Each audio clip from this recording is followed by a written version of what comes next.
So now the word Southern is racist. Thanks for tuning into HardNews TV4. I'm your host, Terri Lynn, and this is a channel where truth is like archaeology, and every day we're digging for it. Today is September 15th, 2020, and this is my top 10 crazy stories for today. This article is from today, originally from the Washington Post. See Sarah Pullen Bailey, the Washington Post, but I'm pulling it from the Chronicle.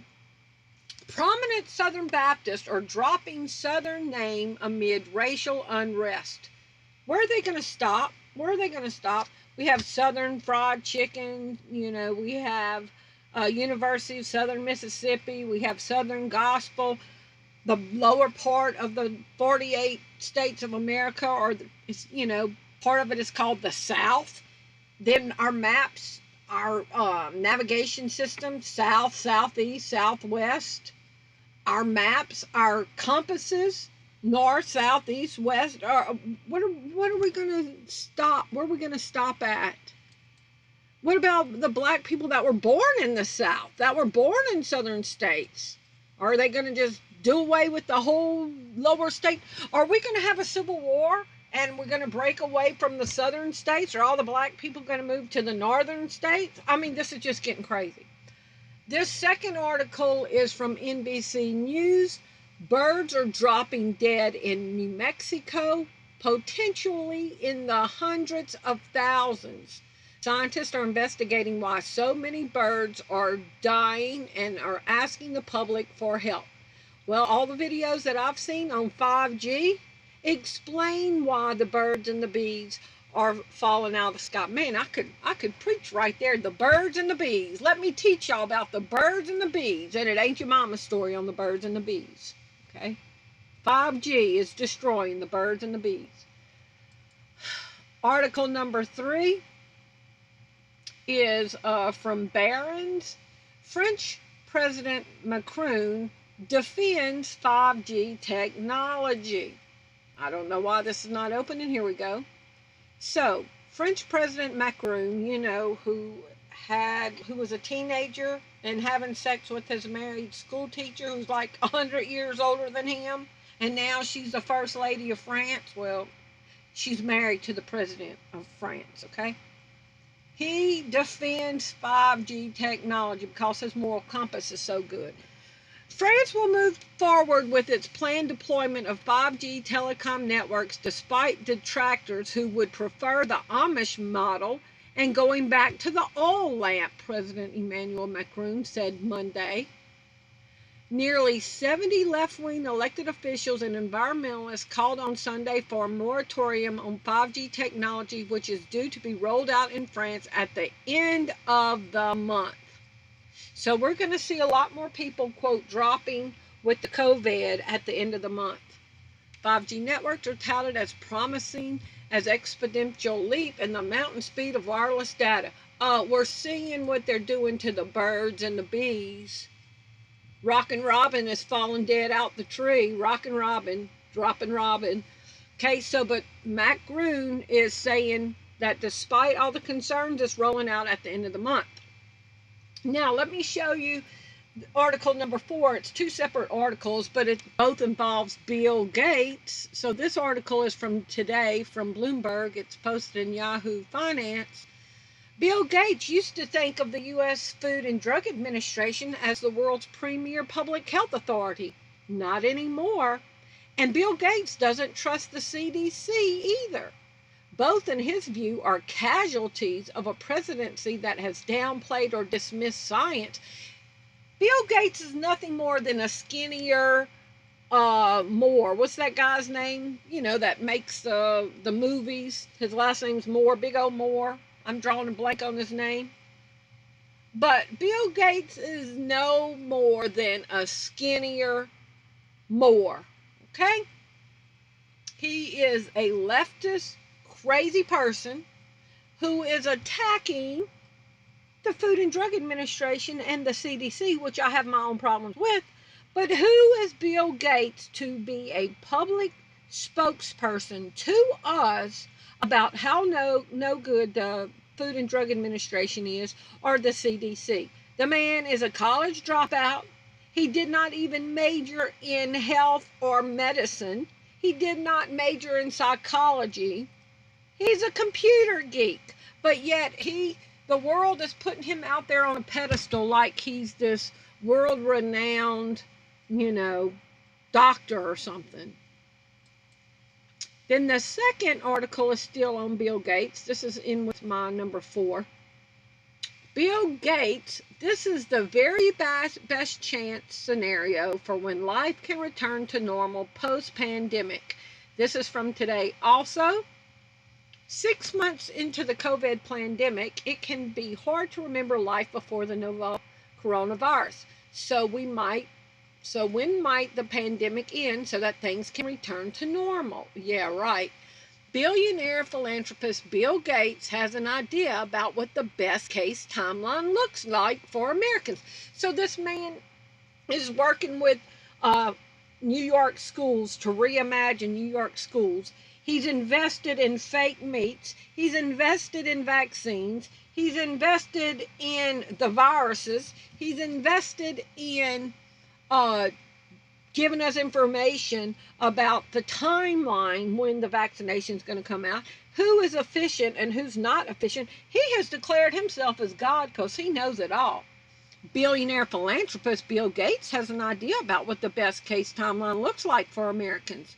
In the very best case, 2 years from now, you would be, for some of the health things in particular, ideally at where you were at the beginning of 2020, Bill Gates said in an interview with New York Magazine. In other words, by 2022, life in rich countries could be back to how things were pre-pandemic. Okay, but let me call that out as a lie. 50% of all businesses have gone bankrupt. People are losing their house. People are going homeless. So he is a liar talking out of his fart tongue, the devil that he is. Let God be true and every man a liar. We ain't going back to the way it was in a year and a half. And what would it take to achieve this kind of progress? Quote Bill Gates, if we're lucky enough, I'm saying it in my Bill Gates twerty, nerdy voice, if we're lucky enough that several of these vaccines work, including the ones that are low cost enough that we can scale the manufacturing, Gates said. And if the vaccines can be mass produced for the entire world, then there is hope. So he's pushing his vaccine agenda to get us back to normal, and it's never going to happen. Now let me show y'all the new normal. Okay? So he's saying in a year and a half we could go back to normal. This is from Fox 5 New York. Robot that can detect if people are wearing a mask. Now, I don't know how long it's going to take to open this up, but let me just go on and talk before it does. So now there's a robot that's been developed that can tell if people are wearing a mask or not. And it turns in that information. If this doesn't open, I'll leave y'all the link. Do you think the powers that be and the technocrats that are developing this technology are going to go back? Do you think that this technology is not going to be used for something else? Do you think that they just developed and invested in this something that could just last for another year and a half and then the masks are going to go away or the surveillance is going to go away? They've invested stock and money and resources into this. They didn't do this just to have a little robot going around to tell them who's got masks on. The surveillance cameras on the poles could tell them that. Police officers driving around.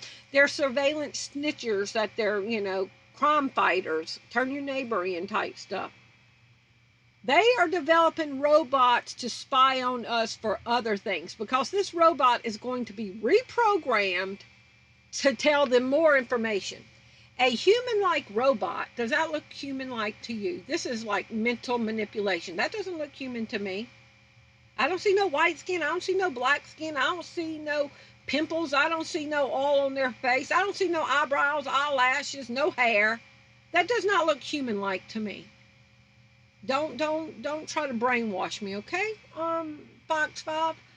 A human-like robot called Pepper, that made me think of policewoman, sexy Angie Dickinson, Pepper. A human-like robot called Pepper can now detect whether people are wearing a mask to help stop the spread of the virus. Pepper uses cameras to scan the faces of up to 5 people in a group simultaneously in order to check to see if people are wearing a mask. We are being controlled by Pepper the robot. Does this seem like a real world anymore? No matter how they spin it, no matter how cool they're making it look, do you see we are being corralled in like we are nothing? During the interaction, Pepper displays a green or red circle around the face on its tablet, depending on whether the person is wearing a mask or not. You get a green sticker. You get a red sticker. Oh, wait, we know about red and green stickers, don't we? About who gets round. Mask checking is an important feature for business owners as new protocols are in place around Europe that declares it mandatory that people wear masks in closed spaces. It can lead to fines for those who do not follow the rules. Follow the rules, little boys and girls. Line up against the building. In a single file, please, little boys and girls. Do you think it's going away anytime soon? No. The encroachment on our liberties are going to get tighter and tighter. This is from Gizmodo. Anti-maskers. Now tell me this is not propaganda. I almost don't even want to read this before it shows up. But I'll just go and tell y'all. You see it in the search bar. Anti-maskers are forced to dig graves for COVID-19 victims in Indonesia. Okay? Do y'all see the propaganda in that? Explain the propaganda in that. Okay? Anti-vaxxers, us who are totally opposed to wearing these masks, the mask of the beast, the mark of the beast, the submission, those who refuse to comply with the government, the anti-maskers, are being forced to dig the graves for the people that are dying of the virus, to punish them, to mentally manipulate them, to force them into compliance. It's like taking a teenage kid who got arrested for DWI to the morgue and using the shock value of them seeing a human body with a tag on the toe to make them be compliant. That's all this is trying to make people be compliant. I've got something else trying to open up here. I don't know what it is. Trying to make them be compliant with the mask rules, okay? To force them, to make them go home and say, wow, people really are dying from the virus. Wow, maybe I should wear the mask. Okay, that is brainwashing. Article number 7. I don't know what's going on with this, but I'm not starting over. This is from yesterday, WND. Nations rulers removing Islam as official state religion. Sharia canceled an agreement recognizing freedom of worship. But let me tell y'all why this article concerns me. Sudan's transitional government has agreed to eliminate Islamic law or Sharia law separating religion from government. Now, why do I think that they're taking Sharia law away? I think they are making room for the Antichrist. They are destroying the old ways, the separate religions, to bring in the new world order, to bring in the one world religion to where everybody abandons their religion in order to worship the beast. Who would have ever seen this? Article number 8, straight out of Marxism. This is from yesterday. Seattle's Black Lives movement, Black Lives Matter, takes over grocery stores to protest lack of access to grocery stores. Now, how would you like to be grocery shopping in the store with your child and got people in the grocery store attacking you or cussing you out or acting like a fool? It says, at some point, people will get sick of this. Let somebody attack me in the vegetable aisle. Let them. We will have a gumbo. All this stuff would be on the floor. Black Lives Matter activists occupied a Trader Joe's in Seattle this week.